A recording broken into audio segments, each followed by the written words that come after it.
Hi everybody, it's TJ Dagger here again. Basically, I've done a bit of work on the map since I made the last video. I just thought before I move on with more scripting and more how to do stuff, I thought I'd just do a quick little short video here which just goes through where the mission's at and what's being done. So basically the way the mission's unfolding at the moment is there's an objective to begin with. The start of the mission begins in this section here, when the flag there is captured, and I think there'll be a couple of pack guns to either capture or destroy. When those two objectives are met, then the mission opens up to the second bit, which is this section here roughly.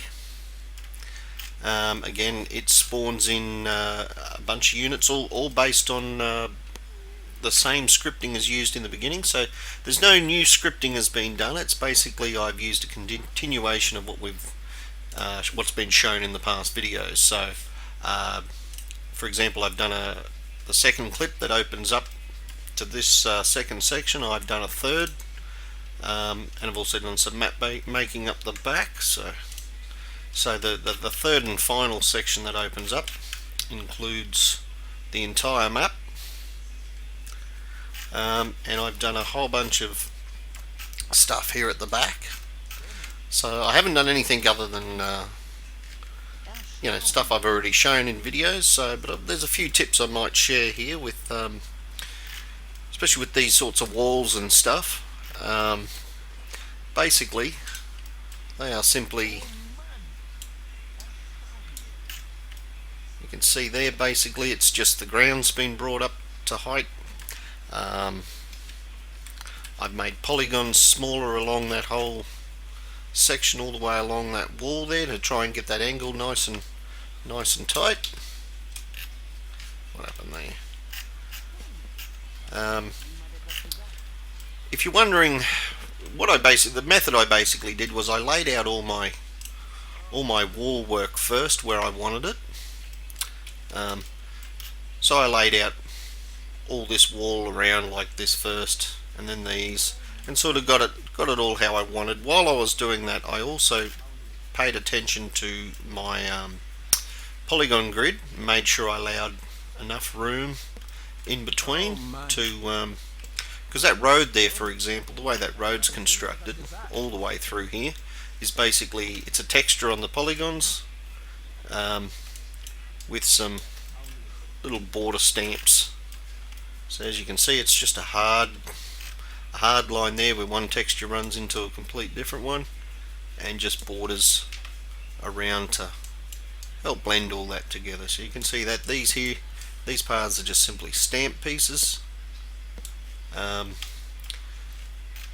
These stronghold walls, well, they're a little more complicated. Here's a little tip. Sometimes it can be really hard to try and grab the piece you want, and if you press Alt S, these things mess with your eyes if you have this on for too long. I mean, look at that, that'll just mess with your eyes. But it basically, these show you where the little grab points are. Okay, so if you've got things overlapping, you're starting to build something and you're really struggling to get hold of the piece that you want and move it, Alt S just turns them on and off, and basically that'll show you where you can grab your different elements. So that's a handy one to know, especially when you're building something that's got lots of overlapping pieces, and it can be quite hard to find the spot to select the particular piece you want. But I find if I have that on all the time, it just messes with my eyes. So okay, so when you're building this and you kind of get your walls in place, you can struggle a lot to get the height right to match and line up evenly with the thing. Easiest way to do it, grab something like this, sit it on top of the wall. Okay, it sticks to ground when it's on there, and whatever the height of that is, that's what you set your height tool to do the height. So just plonk something on top of them walls to get the height of them, and that's what you set your height tool to, and it'll match up nicely, just like that. So that's the way to find your height when you're dealing with things like that. Okay, so as far as the mission scripting is concerned, basically I've got it so that to open up the third bit, it's a case of capturing the second and third flags, which then triggers the opening of this. And again, I've placed multiple sets of things, and I just have a bunch of commands here that, for example, these flak 38s, it doesn't spawn all of them in, it only spawns in 6, but it's that random thing again that we talk about in earlier videos. So that's basically where the mission's at. I feel the map itself is at a point where I could probably go through if I wanted and do some optimizing and reduce some of these polygons, and I will be doing a video on that. Another thing with the map itself, a good idea to do is to zoom right out and highlight everything on your map. Make sure you get it all and have a look at the entity count. So here it says I've got 3,476 items on that map, entities. So that's trees, bushes, stamps, bricks, all them things. No, it's not counting anything I put down in F3 mode, which are all my units and vehicles and pack guns and all that stuff. But this is all the elements that have been laid, all the entities, sorry, that have been put on the map in F2 mode. I've currently got 3,476 now.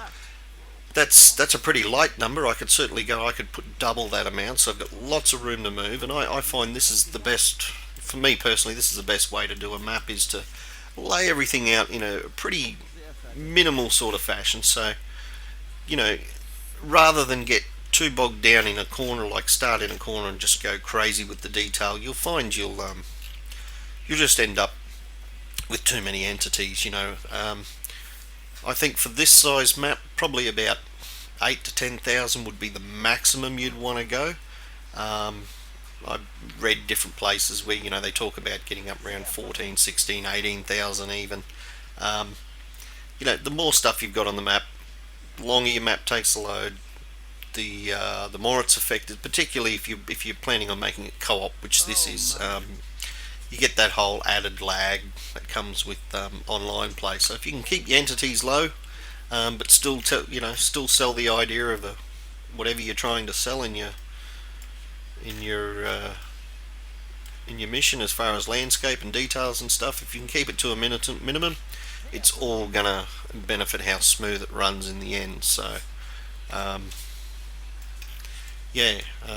would probably aim to bring this from about 3-4 that it is at the moment up to about 7,000 in the end by the time I finally flesh out. And if you've got your overall basics to start with, you can really then get more focused on the details. So this is where the mission's at. The next the next video is going to I think deal with enemy vehicles, because at the moment, in the way the mission stands, there's no enemy vehicles at all. So I'm going to look at that in the next video and how to implement them. Alright, cheers.